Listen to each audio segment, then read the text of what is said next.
இந்த வசனத்தை படிக்கிற வரைக்கும் என்ன யோசிச்சுட்டு இருந்தேன்னா, பவுல் மட்டும்தான் கஷ்டப்பட்டு வேலை பார்த்தாரு, உழைச்சி சம்பாதிச்சார்னு நினச்சேன். ஆனால் அவர் லேசுப்பட்டவர் இல்லை, தன்னோட இருந்தவர்களையும் உழைக்க வச்சிருக்கிறார்.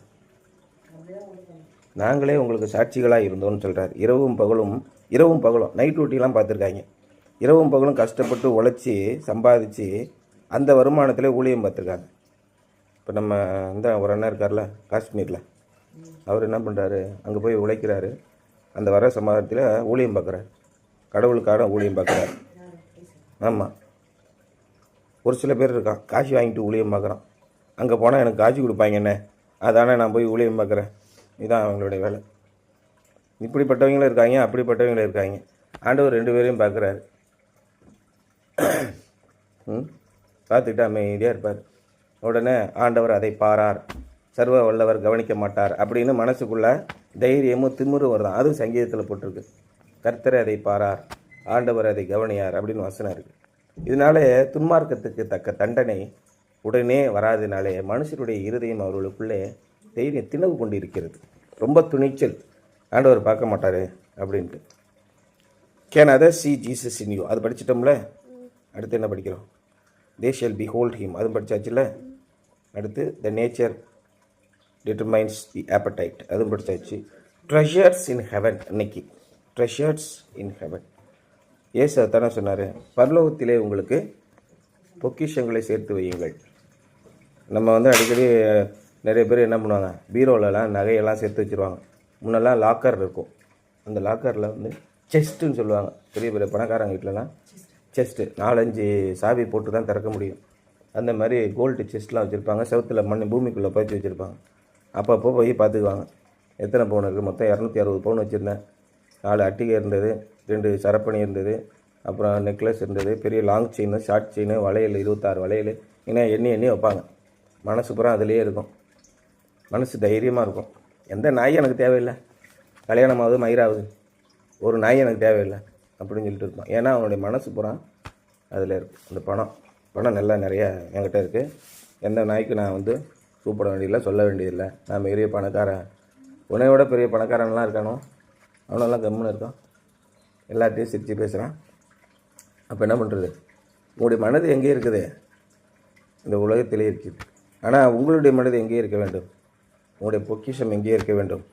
பரலோக ராஜ்யத்தில் இருக்க வேண்டும். ஆமாம், பரலோக ராஜ்யத்தில் இருந்து நாசமாக போ, இல்லாத நினச்சிட்டு கடை. நிறைய பேர் அதான் சொல்லுவோம். ஆமாம், பரலோக ராஜ்யத்தையே இது மாதிரி ஏகப்பட்ட பேர் பிரசங்கம் பண்ணிட்டான், அவனை கேட்டு நீனும் உருப்படாமல் போ அப்படின்னு சொல்கிறாங்க. Two extremes. அதுக்கு பேர் மெடிக்கல் என்ன சொல்கிறாங்கன்னா பைப்போலார் டிசார்டர்னு சொல்லுவாங்க. பைப்போலார் டிசார்டர்னா என்ன? ரொம்ப நீட்டமாக இருக்குல்ல, போதும் பட்டியல் ரொம்ப நீளமாக இருக்குது. பைப்போலார் டிசார்டர்னா என்ன? பைத்தியம், அவ்வளோதான். திடீர்னு எக்ஸசிவாக சந்தோஷப்படுவான், பயங்கரமாக சிரிப்பான், ஆஹான்னு சிரிச்சுட்டு இருப்பான். திடீர்னு அடுத்த செகண்ட் ஓன்னு அழுவான். இதுதான் பைப்போலார் டிசார்டர். டாக்டர் படித்தவங்களுக்குலாம் நிறைய பேருக்கு தெரியும். அப்போ என்ன அர்த்தம்? பைப்போலார் டிசார்டர் தான் நம்ம ஆளுக்கு. விட்டால் முழங்கால் போட்டு முழு இரவு ஜெபம்னு அழுவான். அது இந்த எல்இஎஃப்னு ஒரு சர்ச் இருக்குது. அந்த சர்ச்சில் பார்த்தீங்கன்னா பாவ அறிக்கை ஜெபம், அங்கே உட்காந்து தூண்டி விட்டுக்கிட்டே இருப்பான். நாம் செய்த அக்கிரமங்களுக்காக இயேசு கிறிஸ்து சிலுவையில் தொங்கினார் அப்படின்னு அழுவான். அவர் 40 நாள் பசியும் தாகமாக இருந்தார், ஆண்டவரே எங்களுடைய பாவத்தையும் மன்னி இங்கிட்டு அப்படியே ஸ்க்ரூ பண்ணிக்கிட்டே இருப்பான் மேலேருந்து பிரசிங்கர். உடனே இவனுங்கெல்லாம் அழுதுகிட்டே இருப்பாங்க. அப்புறம் அந்த அழுகை ஜெபம் முடிஞ்சோடனே பக்கத்தில் இருக்கவனை பார்த்து சிரிப்பான். பிரதர் எப்போ வந்தீங்க, நல்லா இருக்கீங்களா அப்படிமா. ஏன்னா ஒரு நிமிஷத்துக்கு முன்னாடி அழுத, ஒரு நிமிஷத்தில் எப்படா அப்படி மாறி போனேன்? பைத்தியங்க, அப்படிதான். உண்மையான மனம் திரும்புதல் உண்மையான வருத்தம் கிடையாது. உண்மையாகவே உன்னுடைய பாவத்தை நினைத்து மறுத்திருந்தேன்னா, பால் யாங்கிஸை 3 நாளாக பேசவே இல்லை யார்ட்டையும். தன்னுடைய பாவத்தை குறித்து நினைத்து பார்த்து ரொம்ப வெறுப்படைஞ்சிட்டார். என்னுடைய வாழ்க்கையில் இவ்வளோ துரோகமான காரியங்களை நான் பண்ணியிருக்கேன், யார்ட்டையுமே பேசலை. தாவீது ராஜா அதே மாதிரி தன்னுடைய துக்கத்தோடு இருக்கான், யார்ட்டையுமே பேசலை. நான் செய்தது மகா பெரிய தவறு அப்படின்னு நினைத்து அழுதான். இது உண்மையான மனுஷ மனம் திரும்புதல். நம்ம ஆளுங்கள்லாம் இருக்கான். அன்றைக்கி போகிறேன், மெட்ராஸ்க்கு வரேன்னு சொல்கிறேன், வாங்கண்ணே நம்ம 10 மணிக்கு மேலே போய் பீச்சில் சந்திப்போம். வீட்டிலலாம் சந்திக்க முடியாது, பீச்சில் நான் என்ன சரக்கு அடிக்க போகிறோம். இப்படி தான் சகோதரர் இருக்காங்க, நம்முடைய சொந்த சகோதரர்கள் கேவலமானவங்களாக இருக்காங்க. இதுதான் கிறிஸ்துவின் அன்பா? கிறிஸ்து என்ன சொன்னார்? என் நாமத்தின் நிமித்தம் ஒரு கலசம், ஒரு சின்ன டம்ளரில் கொஞ்சம் தண்ணி கொடுத்தீங்கன்னா அந்த தண்ணியை அதற்குரிய பலனை நீ அடையாமல் போக மாட்டாங்க. இவர்களோ தங்கள் சொந்த இரத்தத்திற்கே பதிவிருக்கிறார்கள். இவர் தான் கிறிஸ்தவர்கள். கிறிஸ்தவர்கள் ஆகாமல் இருந்தோம்ல, அப்போ வந்து ரொம்ப அன்பும் பாசமாக இருந்தாங்க. இப்போ இன்றைக்கே வந்து இந்து நாடார் உறவின் முறைன்னு இருக்கும் விருதுநகரில் தான். அவன் கழுத்தை கட்டிக்கிட்டு இருப்பான். ஒரு 10 நாள், ஒரு மாதம் கழித்து பார்த்துட்டான்னு வச்சுக்க, கட்டி பிடிச்சி நாங்கள் நீங்கள் நடுவில் ஒரு வார்த்தை ஒரு ஃபோன் இல்லை வைக்கல, இந்த பக்கம் வந்தீங்கன்னா வராமல் போகிறீங்களே, என்ன இப்படி இருக்கிறீங்கன்ட்டு அழுவாங்க. அவ்வளோதான், பாசத்தில் தேம்பி தேம்பி அழுவாங்க. இவ்வளோ நாளாச்சு உங்களை பார்த்து, ஒரு வருஷம் ஆகிட்டு எங்கள் வீட்டில் சாப்பிடாமல் போகக்கூடாது. அன்றைக்கி அனிதா என்ன சொன்னேன், மெட்ராஸில் கோயம்பேட்டில் இருக்கா, எங்கள் கூட படித்த ஃப்ரெண்டு, நீங்கள் இருந்து சாப்பிட்டே போனால் அவ்வளோ மாதமாக வேற இருக்கா, கையில் ஒரு குழந்தை, அத்தையும் செய்கிறான். நீங்கள் தங்கிட்டு தான் போகணும், நீங்கள் ஏன் போகிறீங்க, நீங்கள் இருங்க, நீங்கள் சாப்பிடுங்க, வைங்க, போங்க. அவ்வளோ இது ஓடி ஓடி செய்கிறாங்க, அவ்வளோ பாசத்தை பொழிகிறாங்க. ஆனால் கிறிஸ்தவர்களிடத்தில் இந்த பாசம் மனம் இருக்காது. என்ன சொல்லுவான், அவங்க இந்து, அவங்க பாவிகள், நீ பரிசுத்தவான் குஞ்சா, யோசனை பண்ணிப்பாரு. திருட்டத்தனா ஐக்கியத்தனா எல்லாம் நிறைந்தவர்கள் தான் கிறிஸ்தவர்கள். ஒரு அன்பு கிடையாது, ஒரு பாசம் கிடையாது. ஆனால் இந்துக்கள் அப்படி இருக்க மாட்டாங்க. எவன் யாரை பார்த்து குறை சொல்கிறது, ஒரு அறிவு வேண்டாம். 99.9% கிறிஸ்டியன்ஸ் வந்து செல்ஃபிஷ், சுயநலம் உள்ளவர்களாக இருக்கிறாங்க, கேடுகட்டவர்களாக இருக்கிறாங்க. அதுக்கு இவன் கிறிஸ்தவனாக மாறாமல் இருந்தாலும் அது பரவாயில்ல. கிறிஸ்துவை உடையவன் கிறிஸ்துவின் குணாதிசயங்களை உடையவனாக இருக்கணும் இல்லையா? அந்த குணாதிசயமே இல்லை. அவனுடைய நினைவுகள் பூரா எங்கே இருக்குது, உலகம், பணத்தின் மீது நம்பிக்கையுள்ளவர்களாக இருக்கிறார்கள். ஆனால் நாமும் எப்படி இருக்க வேண்டும், இது எல்லாத்தையும் தெரிஞ்சுக்கோங்க. நீங்கள் தெரிஞ்சுக்கணுன்றதான் ஒவ்வொரு விஷயத்தையும் சொல்கிறேன். நாளைக்கு அன்றைக்கே எங்கள் அப்பா சொல்லலை, நீங்கள் சொல்லக்கூடாது. Materialism will enslave the heart, the mind and the will. உங்கள்கிட்ட பணம் வந்துருச்சுன்னு வச்சுக்கோங்க, உடனே எங்கள் சித்தப்பா ஒருத்தர் இப்படி தான் பண்ணார். நாங்கள்லாம் வந்து வீட்டில் ஒன்றுமே இருக்காது, தரையில் தான் உட்காந்துருப்போம், பாய் விரித்து தான் படுத்திருப்போம் எங்கள் வீட்டில். ஒரு நாள் எங்கள் அண்ணன் 8ஆம் கிளாஸோ 10ஆம் கிளாஸோ படிக்கிறதுக்கு ஒரு ஆஃபீஸ் டேபிள், ஒரு ஃபோல்டிங் மெட்டல் சேர், இது எங்கள் அப்பா ஒரு 450 ரூபாய்க்கு இன்ஸ்டால்மெண்ட்டில் வாங்கிட்டு வந்துட்டார். அப்போல்லாம் வந்து இன்ஸ்டால்மெண்ட்டுன்னு பேர், சுலப தவணை. இப்போ இஎம்ஐயில் வாங்குற மாதிரி சும்மா ஒரு 150 ரூபா 100 ரூபா பணம் கட்டினா போதும், கொண்டு வந்து போட்டுருவோம். மாதம் 50 ரூபாய் 20 ரூபாய் கட்டினா போதும், ஒரு வருஷத்துக்கு கட்டிக்கும். அந்த பையன் படிக்கிறதுக்கு வசதி இல்லையே, அந்த புத்தகங்கள்லாம் வச்சுக்கிட்டு ஒரு சின்ன டேபிள், ஒரு சேர் வாங்கிட்டார். எங்கள் சித்தப்பா வாங்கிட்டு வந்த வீட்டுக்கு வந்தவருக்கு பயங்கர டென்ஷன் ஆகிட்டார். உலக பொருளின் மீது நீங்கள் ஆசை வச்சுருக்கீங்களா, அழிந்து போவீர்கள். உலக பிரகான பொருள் எதுக்கு வாங்குறீங்க அப்படின்னு எங்களுக்கு 1 மணி நேரம் பிரசங்கம் பண்ணார். இதனால் பெரிய தப்பு பண்ணிட்டோமே ஆண்டவரே, நாங்கள் படுத்த தப்பை மன்னிச்சுக்கோங்க, நாங்கள் உண்மை நம்பி இல்லாமல் இந்த டேபிள் சேர் வாங்கிட்டோமே அப்படின்னு ரொம்ப அழுதோம். ஏசை பற்றி தெரியல அந்த காலத்தில் என்னன்னு. இவங்க பூரா இப்படி தான் சொல்லிக்கிட்டு இருக்காங்க, ஏசுனா இப்படி தான், டேபிள் சேர்லாம் வாங்கக்கூடாதுங்கிற விஷயத்த சொல்லவே இல்லை. அப்புறம் தான் போய் ஏசிட்ட கேட்டேன், அந்த டேபிள் சேர் வாங்குறது தப்பா அப்படின்னு. அதெல்லாம் தப்பு கிடையாது, உடனே அவன் வீட்டுக்கு அனுப்புகிறேன் அப்படின்னு என்னை உடனே அவன் வீட்டுக்கு அனுப்புனார். 1 வருஷம் கழிச்சு போகிறேன். வீட்டில் டிவி இருக்குது. அவன் பையனுங்க டிவியில் அவுத்து போட்டு ஆடுவாளுல டிஸ்கோ, அந்த சாங் பாட்டுக்கிட்டு இருக்கான். ஸ்பீக்கர் பாக்ஸ் இருக்குது, ஃபிஷ் டேங்க் இருக்குது, சோஃபா இருக்குது, சேர் இருக்குது, கேஸ் ஸ்டவ் இருக்குது, குக்கர் இருக்குது, மிக்சி இருக்குது, கிரைண்டர் இருக்குது, கட்டில் இருக்குது, எல்லாமே இருக்குது. இதெல்லாம் அடிப்படையான தேவைகள், எல்லார் வீட்லையும் இருக்க வேண்டிய தேவைகள். மிஷினரிகள் நம்ம இந்தியாவுக்கு வரும்போது என்ன பண்ணாங்க, எல்லாருக்குமே எல்லாத்தையும் வாங்கி கொடுக்க சொன்னாங்க. நாகரிகத்துக்கு கொண்டு வந்தாங்க. நல்லா இப்படி ட்ரெஸ் பண்ணுங்க, நல்லா 2-3 ட்ரெஸ் வச்சுக்கோங்க, துவைச்சி போடுங்க, தலையை இப்படி போடுங்க, கிளிப்பு போட்டுக்கோங்க, முகத்தை நல்லா ஃப்ரெஷ்ஷாக கழுவி அதுக்கு நீங்கள் ஆயின்மெண்ட் போடுங்க, அதுக்கு வந்து நீங்கள் பவுடர் போடுங்க, டீசெண்டாக இருக்கணும். செருப்பு போட்டுக்கோங்க, காலுக்கு செருப்பு வாங்கி கொடுத்தாங்க. படிக்கணும், நீங்கள் படிப்பு சொல்லி கொடுத்தாங்க. மருத்துவம் பார்க்கணும், கையில் அடிபட்டுச்சுன்னா அப்படியே விடக்கூடாது, மண்ணள்ளி வைக்கக்கூடாது, மஞ்சள் போடக்கூடாது, அதெல்லாம் ஆயின்மெண்ட்டு தொடச்சி சுத்தமாக போடணும், பேண்டேஜ் போடணும். கல்வி அறிவு உயர் பதவிக்கு கொண்டு வந்தாங்க. இது மிஷினரிகள் செஞ்சது. நம்ம சொந்தக்கார கிறிஸ்தவ பயிலுவ இருக்கானுங்கள, இவனை என்ன பண்ணுவான், கொஞ்சம் நாகரிகமாக தெரிஞ்சால் போதும் சாவடிச்சிருவான். ஓஹோ, என்ன ஆளெல்லாம் ஒரு டைப்பாக இருக்குது, மாறிட்டா போல் அப்படிமா.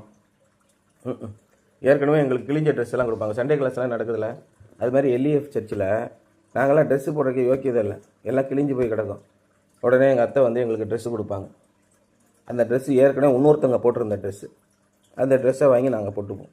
எங்கள் வீட்டில் 7 பிள்ளைங்க இல்லையா, நாங்கள் எப்போ சொந்த ட்ரெஸ் வாங்க ஆரம்பித்தோமோ அன்னையிலேருந்து சோழி முடிஞ்சு போச்சு. அவனுங்களாம் என்னடா பெரிய ஆள் ஆகிட்டானோ, நம்ம பெரிய ஆள் ஆகணும்னு சொல்லி தானே நீங்கள் எங்களுக்கு ப்ரேயர் பண்ணீங்க இல்லையா? எனக்கு திடீர்னு டவுட் வந்துருச்சு.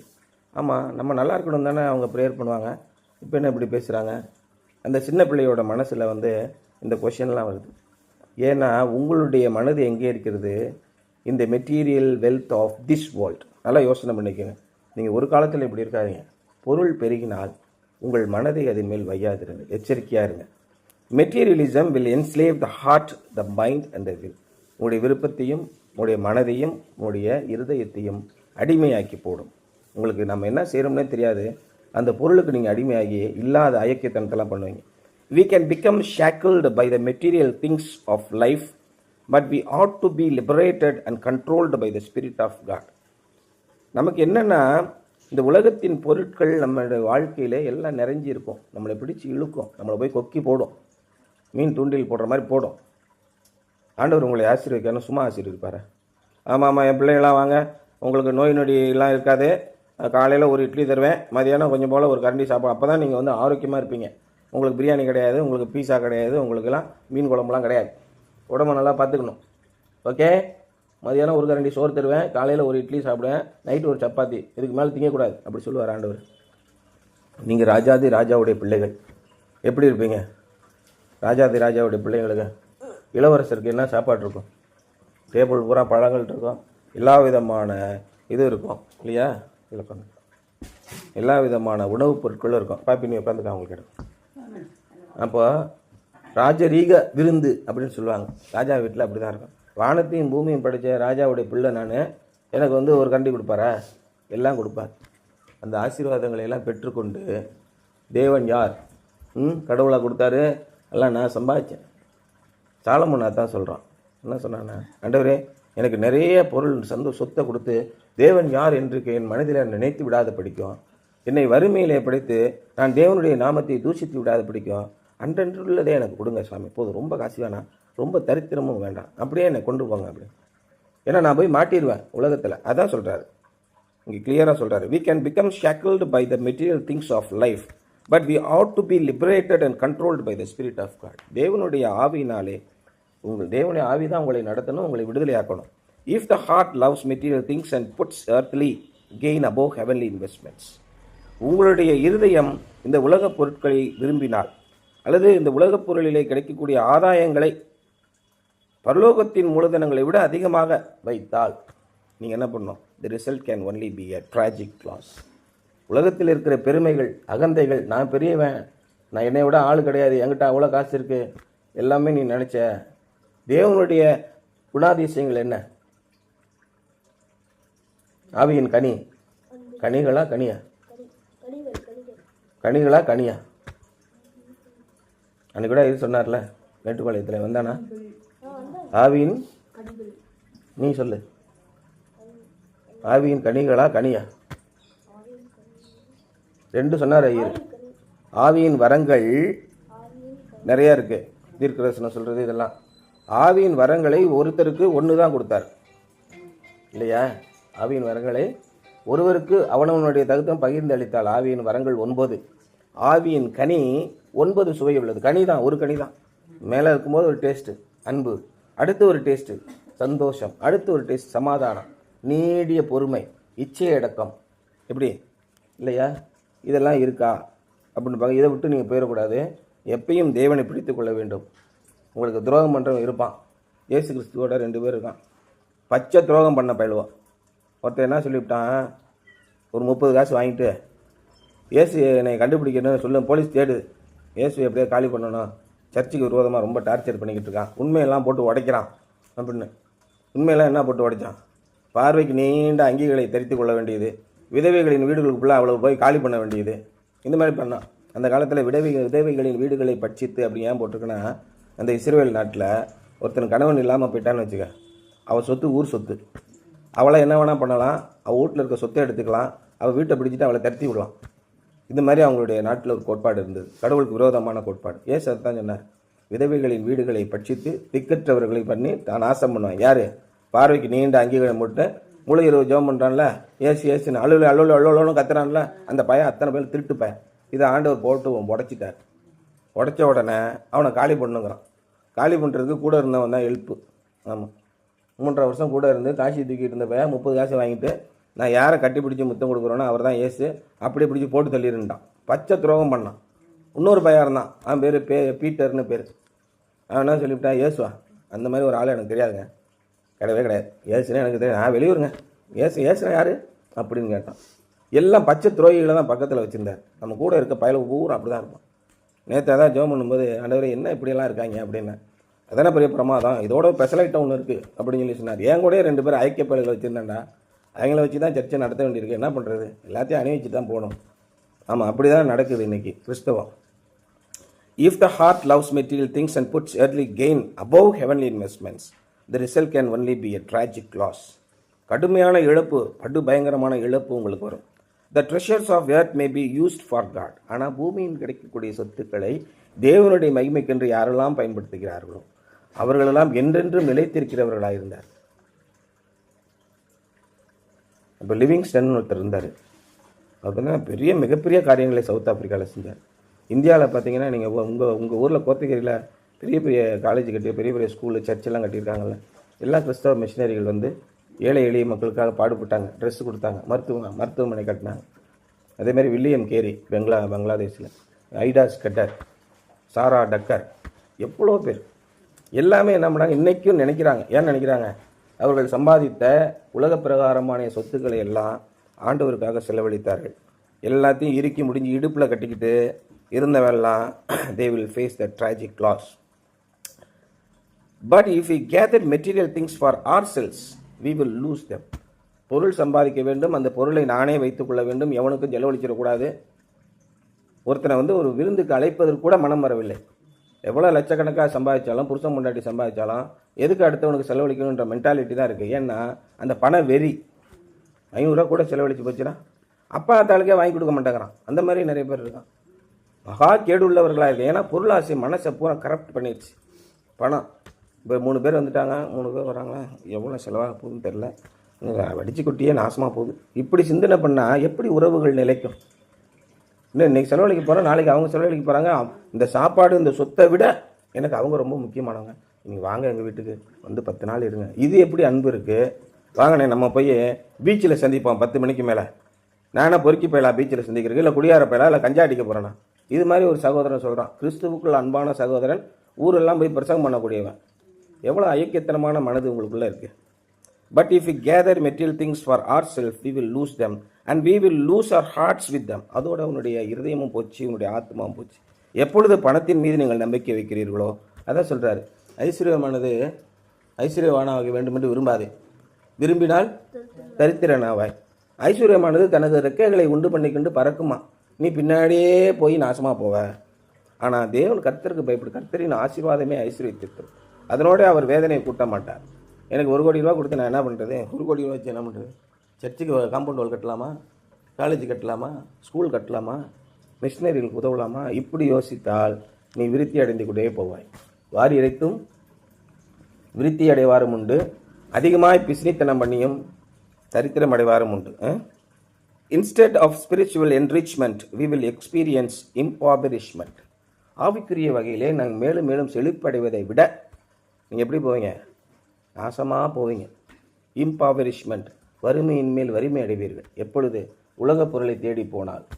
ஆனால் தேவனை தேடி கர்த்தருக்கு பயப்படும் பயம் உங்களுக்குள்ளே இருந்துச்சுன்னா, ஐயோ நான் தான் பேசுகிறது, நான் செய்கிறதெல்லாம் ஆண்டவருக்கு பிடிக்குமா, இது கடவுளுக்கே அடுக்குமான்னு யோசனை பண்ணிங்கன்னா, கடவுளுக்கு பயப்படும் பயம் இருந்துச்சுன்னா, தேவன் உங்களை இன்றைக்கி என்ன படித்தோம்? கர்த்தருக்கு பயப்படுகிற சிறியோரையும் பெரியோரையும் அவர் ஆசீர்வதிப்பார். கர்த்தர் நம்மை நினைத்திருக்கிறார், அவர் ஆசீர்வதிப்பார். இதான் இன்றைய வசனம். தேவனை தங்களுக்கு முன்பாக யாரெல்லாம் வைத்திருக்கிறார்களோ அவர்கள் ஆசீர்வதிக்கப்படுவார்கள். What does it mean to lay up treasures in heaven? சரி, பரலோக ராஜ்யத்திலே சொத்துக்களை சேர்த்து வைங்கன்னு சொல்லி சொல்கிறாங்களே, என்னங்க அர்த்தம்? ஒரு பிஎஸ்எல்வி ராக்கெட்டை பிடிச்சி 1 கிலோ தங்கத்தை வச்சு நேராக கொண்டு போய் பரலோக ராஜ்யத்தை சேர்க்க சொல்லிடுவோமா? நாராயணன் தான் இப்போ ஹெட்டு. நாராயணா ஐஎஸ்ஆர்ஓ ஹெட்டு வந்து நாராயணன். உடனே அவனுக்கு அப்படியே புல்லரிச்சு போயிடுது. ஏன்னா நாடார் அவர். சாதி வெறி எங்கெங்கெல்லாம் போகுது பாருங்க. அவர் நாடார் சமுதாயத்திலிருந்து படித்த ஒருத்தர் ஐஎஸ்ஆர்ஓ ஹெட் ஆகிட்டாரா? அவர் நாடாரை பிறந்ததுனால ஹெட் ஆனாரா, படித்ததுனால ஹெட் ஆனாரா? இஸ்ரோ ஐஎஸ்ஆர்ஓ.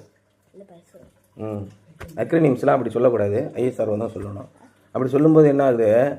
அப்படியே நாடார் சங்கத்திலேருந்து பூரா செய்தி வருது. எங்கள் மாமா 45 வருஷம் அவர் வந்து இதில் இருக்கார், கிறிஸ்தவர். அவர் என்ன சொல்கிறார்? நாடார் சங்கத்திலிருந்து ஐஎஸ்ஆர்ஓ தலைவரான நாராயணன் அவர்களை வாழ்த்தி வணங்குகிறோம். ஏன்? நாடாராக இருந்ததுனால அவன் சயின்டிஸ்ட் ஆனானா, படித்ததுனால சயின்டிஸ்ட் ஆனானா? என்னென்னலாம் புல்லரிக்குது. அப்போது நம்முடைய மனதிலே ஜாதி வெறி ஊறி போயிடுச்சு, ஒன்றும் பண்ண முடியாது, அவ்வளோதான், சோழி முடிஞ்சு போச்சு. நாராயணனை கூப்பிட்டு ஒரு 50 கிலோ தங்கத்தை எடுத்து நேராக பரலூர் ராஜ்யத்துக்கு போய் அங்கே போய் குமிச்சு வச்சுட்டு வாயா அப்படின்னு சொல்லிடுவோமா? What is it mean to lay up treasures in heaven? It means to use all we have for the glory of God. அதன் பொருள் என்னென்னா, நம்முடைய வாழ்வின் நோக்கம் என்ன? அப்பா அடிக்கடி சொல்கிறேன்ல, what is the purpose of our life? நீங்கள் எதை செய்தாலும் தேவனுடைய மகிமைக்கென்றே செய்யுங்கள். நீங்கள் என்ன செஞ்சாலும், நீங்கள் குண்டூசி வாங்கினாலும் சரி, கொலை பண்ணாலும் சரி, எதை செஞ்சாலும் தேவனுடைய மகிமைக்கென்றே செய்யுங்கள். It means to use all we have for the glory of God. நம்ம இடத்துல என்னெல்லாம் இருக்குது, என்னென்ன தாளந்துகளை தேவன் உங்களுக்கு கொடுத்திருக்கிறார்? ஏப்பா அது திறந்து கிடக்கு அந்த மாதிரி? இந்த தாளந்துகளை தேவன் உங்களுக்கு கொடுத்திருக்கிறார். இதை ஆண்டவருடைய மகிமைக்கென்று நீங்கள் 2 பேரும் யூஸ் பண்ணுறீங்களா? கேட்டால் நேரம் இல்லைன்னு சொல்கிறீங்களா? எவ்வளோ நேரத்தை நீங்கள் பொழுது வந்து வீணாக கழிக்கிறீங்க. இதை நீங்கள், இந்த தாளந்துகளை தேவன் உங்களுக்கு திறமைகளை கொடுத்திருக்கிறார். இந்த தாளந்துகளை நீங்கள் தேவனுடைய நாமத்தின் மகிமைக்கென்று பயன்படுத்த வேண்டும். பயன்படுத்துவீர்களா? Tomorrow what we are going to discuss is about the great need prayer support. இதுக்கு ஒரு சாங் நீங்கள் போடுறீங்க, ஓகே? ஒரு சாங், ஒரு ஸ்டான்ஸா, ஒரு கோரஸ் நீங்கள் போடுறீங்க, சரியா? So what is it mean to lay up treasures in heaven? பரலோக ராஜ்யத்திலே உங்களுக்கு பொக்கிஷங்களை சேர்த்து வைப்பது என்றால் என்ன? It means to use all we have to the glory of God. தேவனுடைய மகிமைக்கென்று நம்மிடத்தில் இருப்பது எல்லாவற்றையும் பயன்படுத்துவது என்று பொருள். It means to hang loose when it comes to the material things of life. அப்போ இந்த உலகத்தில் உள்ள பொருட்கள் இருக்குல்ல, இந்த பொருட்களை நம்பி நீங்கள் எதையும் செய்யாது, அதை உதறி போடுவது. என்கிட்ட பொருள், அதுக்காக பொருள் எல்லாம் விற்று எங்கள் அம்மா கல்யாணம் பண்ணி வந்தப்போ தங்க ஜரிகையில் பட்டு புடவை போட்டு வந்திருக்காங்க. 10-15 புடவை, வெள்ளி புடவை, இதெல்லாம் வாங்கி எங்கள் அப்பா வீட்டில் அதுக்கப்புறம் கொளுத்தி, ஏன்னா இந்து மதத்திலேருந்து எல்லாம் வந்து தேவனுக்கு பிரியாமில்லாத காரியங்கள் வந்துருச்சான். அந்த புடவையெல்லாம் கொளுத்தி அதில் இதெல்லாம் உருக்கி காணிக்க பண்ணணுன்னு போட்டாங்க. உலகத்திலே எவ்வளோ கொடூரமான கேடுகட்ட காரியங்களை செய்ய முடியுமோ அவ்வளோத்தையும் கிறிஸ்தவர்கள் செய்தார், கிறிஸ்துவின் பேரில். இதெல்லாம் ஆண்டவர் சொல்லவே கிடையாது. அந்த இடத்துல ஸ்ட்ராங்காக வந்து அட்வொகேட் பண்ணுறதுக்கு ஆள் இல்லை. ஏங்க இது மாதிரிலாம் பண்ணுறீங்க, அப்படிலாம் செய்யக்கூடாதுங்கன்னு சொல்லவே இல்லை. கிறிஸ்துவின் பேரை சொல்லி உலகத்தில் எவ்வளவு அநியாயத்தையும் அக்கிரமத்தையும் நடத்த முடியுமோ முடிச்சு செஞ்சாங்க. அன்னைக்கே செஞ்சாங்க, இன்னைக்கு செஞ்சாங்க, இயேசு உயிரோடு இந்த காலத்துலேயும் செஞ்சாங்க, இன்றைக்கே செய்கிறாங்க, இனிமேலும் செய்வாங்க. இவர்களிலிருந்து எப்படி நீங்கள் தப்பிப்பது? உலகத்தின் பொருளை எல்லாம் விட்டுன்னு சொன்னோடனே எங்களை பிச்சை எடுக்க விட்டானோ, உலக பொருள் மீது உங்களுக்கு ஆசை இருக்கக்கூடாதுன்னு. ஆனால் என்ன சொன்னார்? What all you have use it for the glory of God. உங்கள்கிட்ட என்னென்னலாம் இருக்கும் அதை தேவனுடைய நாமத்தின் மகிமைக்கென்று பயன்படுத்து. அப்போது உங்கள் இடத்துல கல்வி இருக்கிறதா? அந்த கல்வியை வச்சு நீங்கள் மிகுந்த பொருள் சம்பாதிக்கணும். உழைக்காமல் மல்லாக்கப்படுத்திட்டு எல்லாம் கடவுள் பார்த்துக்குவோம், எல்லாம் அவன் பார்த்துக்குவோம், இப்படியே இருந்தால் அப்போ சன்னியாசியை தான் போகணும். நீ உழைக்கணும். இன்றைக்கி இதில் தெசலோனிக்கேயர் என்ன படித்தோம்? சகோதரரே, நாங்கள் பட்ட பிரயாசமும் வருத்தமும் உங்களுக்கு ஞாபகமாக இருக்கும் என்று நினைக்கிறேன். உங்களில் ஒருவனுக்கும் பாரமாக இராதபடிக்கு இரவும் பகலும் நாங்கள் வேலை செய்து தேவனுடைய சுவிசேஷத்தை உங்களிடத்தில் பிரசங்கித்தோம். நைட்டும் பகலும் ஒர்க் பண்ணுறான், ஹார்ட் ஒர்க் பண்ணி. இன்றைக்கி இருக்கிற ஊழியக்காரன்லாம் இருக்கான்ல பெந்தேகோஸ்தே சபையில், ஒன்றும் இல்லை, ஒரு பைபிளில் புதிய ஏற்பாடு அப்போ தான் படிச்சிருப்பான், ஊழியக்காரன் ஆகிடுவான். ஊழியக்காரன் ஆகிட்டு காசு காசு காசு காசு காசு கொடுங்க, காசு கொடுங்க, சோத்திரம் அல்ல இல்லையா, காசு கொடுங்க, ஜெபம் பண்ண ஆரம்பிச்சிருவோம். காசு சம்பாதிக்கிற மட்டும்தான் இவருடைய நோக்கம். அப்படி எங்கே போய் முடியும்? உழைக்க மாட்டான். உழைக்காமையே போய் பிரசங்கம் பண்ண வேண்டியது, காசு வாங்க வேண்டியது, அதை திங்க வேண்டியது. பொருளும் மனமும் முழுவதும் எங்கே இருக்க? பொருளில் இருக்கிறது. It means to hang loose when it comes to the material things of life. இந்த உலகத்தின் காரியங்கள் பொருட்களிலிருந்து வந்து விடும்போது அவற்றில் பற்றற்றவர்களாயிருங்கள். எல்லா மதங்களும் அதை தான் சொல்கிறேன். ஏன்னா தேவனுடைய ஆவி தான் எல்லா மதத்திலையும் இருக்குது. இந்த உலகத்தில் இருக்க இந்து சாமியார் என்ன சொல்கிறாங்க? பற்றற்ற வாழ்க்கை வாழணுங்க. உலகத்தில் எல்லாம் பொருள் மீது நிலையாமை அப்படின்னு சொல்லுவாங்க. நிலையானது இறைவன் தான் நிலையானவன், அவரை பற்றி போங்க, உங்களுக்கு சமாதானம் வரும் அப்படின்னு சொல்லுவாங்க. It also means measuring life by the true riches of the kingdom and not by the false riches of this world. அதோட பொருள் என்ன? இன்னொரு அர்த்தம் என்னன்னு கேட்டிங்கன்னா, measuring life by the true riches of the kingdom, தேவனுடைய ராஜ்யத்தின் உண்மையான செல்வங்களை கொண்டு நம்முடைய வாழ்க்கை. நீங்கள் எந்த அளவுக்கு ரட்சிக்கப்பட்டிருக்கிறீர்கள், எந்த அளவுக்கு தேவனுக்கு பயந்து நடக்கிறீர்கள். கடவுளுக்கு பயம் இல்லையா? அம்மா என்ன கேட்பாங்க? ஏடா எவ்வளோ தாண்டா நீ அநியாயம் பண்ணுவேன், கடவுளுக்கு பயப்பட மாட்டியா? எல்லா அம்மாவும் கேட்பாங்க. கடவுளுக்கு பயந்து நடக்கணும். இது எல்லா மனுஷர் மேலும் விழுந்த கடமை. கர்த்தருக்கு பயந்து அவருடைய வழிகளை கைக்கொள். இது எல்லாம். கர்த்தருக்கு பயப்படாமல் நான் என்னுடைய பொருளின் மீது நான் பெரிய பணக்காரன் ஆகிட்டேன், எங்கிட்ட கார் இருக்குது, எங்கிட்ட பங்களா இருக்குது, எந்த நாயை நான் மதிக்க வேண்டியதில்லை அப்படின்னு நினச்சிங்கன்னா அவர் பார்த்து கொண்டே இருக்கிறார், அமைதியாக இருப்பார். நீங்கள் நல்லா இருக்க, அரசன் நன்று கொள்வான், தெய்வம் நின்று கொள்ளும், வச்சு செய்யும்னு அர்த்தம். அப்போ அந்த நேரத்தில் அழக்கூடாது. ஐயோ என் வாழ்க்கை இப்படி போச்சு, எப்பா அன்னைக்கு உனக்கு எவ்வளோ நேரம் கொடுத்தாச்சு, இன்றைக்கி ஒரு சொட்டு தண்ணி வானத்துலேருந்து போடுன்னு கத்துற. ஒரு பணக்காரன் ஒருத்தர் இருந்தான், ஆடம்பரமாக அவ்வளோ செல்வ செழிக்க வந்தான். அவன் வீட்டு வாசலில் ஒரு பிச்சைக்காரன்னு இருந்தானோ. அவன் சோறு கட்டால் காலையில் வச்சு தள்ளி படைச்சி நாத்தம் தாங்க முடியல, போய் தொலைடாங்கிட்டு அப்படின்னு தட்டி விடுவான். எல்லா செல்வங்களையும் அனுபவித்தான், உலகத்தில் இருக்க அத்தனையும் அனுபவித்தான். பொன் பொருள் பெண்கள் எல்லாத்தையும் அனுபவிச்சானோ. கடைசியில் வானத்தில் போகும்போது நரகத்துக்கு போயிட்டான். இவன் கடவுளுக்கு பயந்து நடந்து பிச்சைக்காரனாகவே இருந்து வானத்துக்கு போயிட்டான்.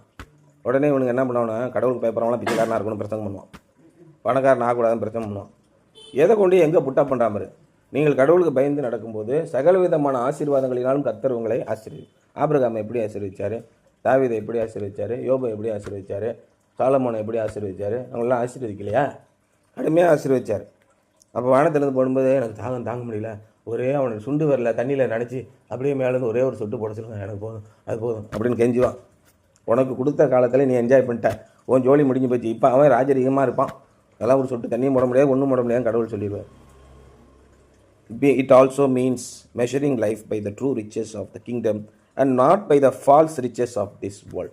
இந்த உலகத்திலே உங்கள் பணம் வேணும் என்பதற்காக உங்களுடைய சகோதரர்களை ஏமாற்றலாம், எல்லாத்துக்கும் காசு அடிச்சுட்டு போகலாம். கர்த்தர் அதை பாரார், சர்வ வல்லவர் அதை கவனியார் நீங்கள் நினச்சிக்கலாம். இந்த ஏமாற்றிட்டோம்ல, காசு வந்துருச்சுல நினைக்கலாம். ஆனால் பார்த்து கொண்டே இருக்கிறார். கடவுளுக்கு பயப்படும் பயம் நமக்கு இருக்கா அப்படின்னு ஆண்டவர் பார்த்துக்கிட்டே இருக்கிறார். Don't measure your life by the false riches of this world. இந்த உலகத்தில் இருக்கிற வீடுகள்லாம் என்ன போகும், ஒரு செகண்ட் உக்ரைன் தேசத்தில் ஒரே ஒரு செகண்ட் முந்தின நாள் நைட்டு பல கோடிகளுக்கு அதிபதி, 50-60 ஹோட்டல் இருக்குது. அடுத்த நாள் காலையில் ரொட்டிக்கு வழி இல்லை, எல்லாம் அழிஞ்சு போச்சு, குண்டு போட்டு பணங்கினா எல்லாமே எரிஞ்சு போச்சு, மனைவி மக்கள் எல்லாம் எரிஞ்சு போயிட்டாங்க. இவன் ஒருத்த மட்டும் இருக்கான், பசி தாங்க முடியல, சோத்துக்கு வழி இல்லை. எங்கேயாவது யாராவது ரொட்டி போடுவாங்களா, ஒரு துண்டு ரொட்டிக்கு வழி இல்லை. 12 மணி நேரத்தில் எல்லாம் முடிஞ்சு போச்சு. இதான் இந்த உலகத்தின் செல்வங்கள். எல்லாருக்கும் தெரியும் இது. ஆமாம்மா வரும்போது பார்த்துக்குவோம், ஆமாம் நீ சொல்கிறதெல்லாம் அதே பெணாத்திட்டு போ, அதெல்லாம் வரும்போது பார்த்துக்குவோம், வர வரைக்கும் நான் ஜாலியாக இருந்துருப்பேன், இப்படி தான் நினைக்கிறான். கிறிஸ்தவருடைய மனசில், கிறிஸ்தவன்னு சொல்கிறான்ல, மனசில் என்ன வைராக்கியம் தெரியுமா, ஆண்டவர் மன்னிப்பு கேட்டால் மன்னிச்சிருவார், அப்புறம் என்ன இருக்குது, எல்லா அநியாயத்தையும் செய்வோம், வா பார்த்துக்கலாம், கடைசியில் சாகும்போது ஆண்டவரே மன்னிச்சுக்கோன்னு சொல்லிடுவான் நினைக்கிறாங்க. பவுல் கிளியராக சொல்கிறார், மோசம் போகாதீர்கள், தேவன் தம்மை பரியாசம் பண்ண விட்டார். கேள்வி பண்ணிக்கிட்டு இருக்கியா, மனுஷன் எதை விதைக்கிறானோ அதை அறுப்பான். வினை விதைத்தவன் வினை அறுப்பான், திணை விதைத்தவன் திணை அறுப்பான். உங்களுடைய பொக்கிஷங்களை நீங்கள் கடவுள் மீது உங்கள் நம்பிக்கை வைக்கிறீர்களா, அல்லது இந்த உலகப் பொருள் மீது நம்பிக்கை வைக்கிறீர்களா? உங்களுடைய படிப்பு, உங்களுடைய கல்வி, உங்களுடைய செல்வம் எதுவும் உதவாது. இன்றைக்கி இந்த அளவுக்கு நமக்கு ஆண்டவர் நம்மளை வைத்திருக்கிறார் என்றால், இதன் மீது உங்கள் பொருளை வைத்து நீங்கள் ஆடம்பரமாக ஆடினீங்கன்னா என்ன ஆகும், ஒன்றுமெல்லாம் போவீங்க. ஆண்டவர் மீது முழு நம்பிக்கை வைத்திருந்து கர்த்தருக்கு பயந்து நன்மை செய்வீர்கள் என்றால் நீங்கள் தேசத்திலே பிழைப்பீர்கள். அதான் போட்டு தேசத்தை சுதந்திரத்திக் கொள்வீர்கள், அதான் போட்டு. அதனால் இந்த உலகத்தில் நீங்கள் நம்பிக்கை வையாதீர்கள். உலகப் பொருளை ஆண்டவர் கொடுப்பார். பொருள் பெருகினால் உங்கள் இதயத்தை அது மீது வைக்காதுங்க. ஆண்டவர் உங்களுக்கு நிறைய பெருக்கத்தை கொடுப்பார்.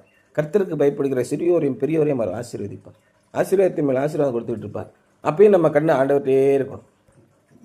என்னுடைய செல்வம் எனக்கு வேண்டியதாயிராமல் உங்களுடைய பரிசுத்தவான்களுக்கு வேண்டியதாக இருப்பதாகன்னு சொல்லி ஜெபம் பண்ணோம்.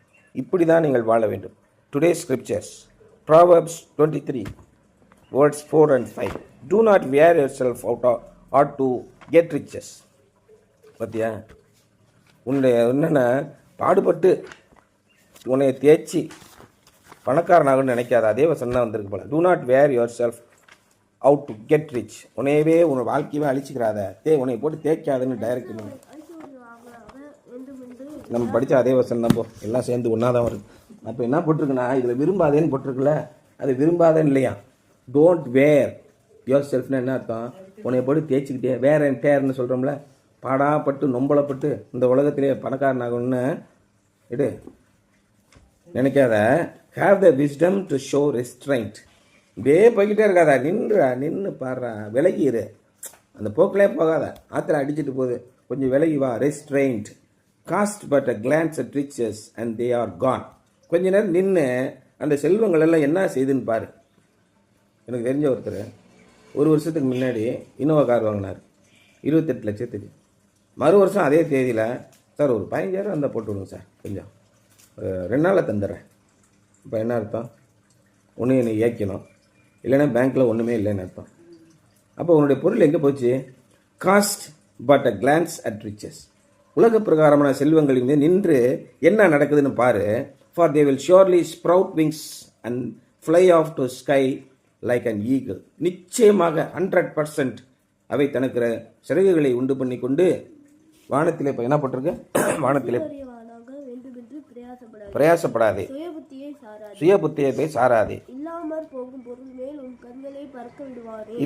போகும் பொருள் மீது உன்னுடைய கண்களை பறக்க விடுவானேன். அது கழுகுகளைப் போல சிறகுகளை தனக்கு உண்டு பண்ணி கொண்டு அவ்வளோதான் போயிடும். இன்னைக்கு பணம் இங்கே இருக்கும், நாளைக்கு இன்னொருத்தன்ட்டு இருக்கும், ஒன்றத்துக்கும் வழி இல்லை. ஆனால் கர்த்தருடைய கிருபையோ இறைவனுடைய ஆசீர்வாதமோ உங்களுக்கு என்றைக்கும் இருக்கும். கர்த்தரால் ஆசீர்வதிக்கப்பட்டவர்கள், அவனுக்கு தெய்வ இறக்கம் உண்டுங்க. எப்பயுமே நல்ல யோகக்காரங்க, நல்ல ஜாதகம் உள்ளவங்க. அப்போ இறைவனுடைய திட்டத்தின்படி இருக்கிறவன் என்றைக்கும் ஆசீர்வதிக்கப்பட்டிருப்பான். அவளை ஈஸியாக அவனை ஒன்றும் பண்ண முடியாது. இதனாலே உங்களுடைய சிந்தனைகள், உங்களுடைய எண்ணங்கள் எல்லாவற்றையும் நீங்கள் தேவனிடத்தில் வைத்திருங்கள். குறுக்கா 2 பேர் வருவானுவோம். யூதாஸ் காரியத்து மாதிரி, பேதுரு மாதிரி, இயேசுவோடையே தான் இருப்பான். நம்பர் 1 ஐக்கிய பயில்களாக இருப்பாங்க. அவர் சில பர்பஸ்க்காக அவனுங்களெல்லாம் வைத்திருக்கிறார். அதை பார்த்து நீங்கள் மனம் கலங்காதீங்க. Action assignment. Are you enslave to a material thing? உங்களுடைய உலக பிரகாரமான காரியங்கள் ஏதாவது ஒன்றுக்கு நீங்கள் அடிமையாக இருக்கிறீர்களா? Substitute in its place a treasure in heaven. அதற்கு பதிலாக பரலோகத்தில் இருக்கிற ஒரு சிந்தனையினால் பரலோகத்தில் ராஜ்யத்திற்கு அடுத்தவைகளை அதை வைங்க. Do something of eternal value today. நித்திய காலமாக நமக்கு மதிப்புள்ள ஒன்றை இன்று செய்யுங்கள். Ask God to direct you. எதை செய்தாலும் நீங்கள் ஆண்டவரத்தில் போய் கேளுங்க. ஆண்டவரே நான் என்ன செய்யணும், இதுக்கு நான் என்ன செய்யணும் கேளுங்க. ஆண்டவர் சொல்லிக் கொடுப்பார். இப்படிலாம் செய், இது மாதிரி பண்ணு. எல்லா பேரும் இருந்தாலும் நீ இப்படி நடந்துக்கோ அப்படின்னு சொல்லுவார். உன்னை அவமானப்படுத்தினாலும் நீ இப்படியே போய்கிட்டே இரு, இதான் உன்னுடைய வழின்னு சொல்லிக் கொடுப்பார். ஆகவே எப்பொழுதும் உங்களுடைய நம்பிக்கைகளை நீங்கள் பரலோக ராஜ்யத்தில் வைத்திருங்கள். நிச்சயமாக தேவன் உங்களை ஆசீர்வதிப்பார். சரியா?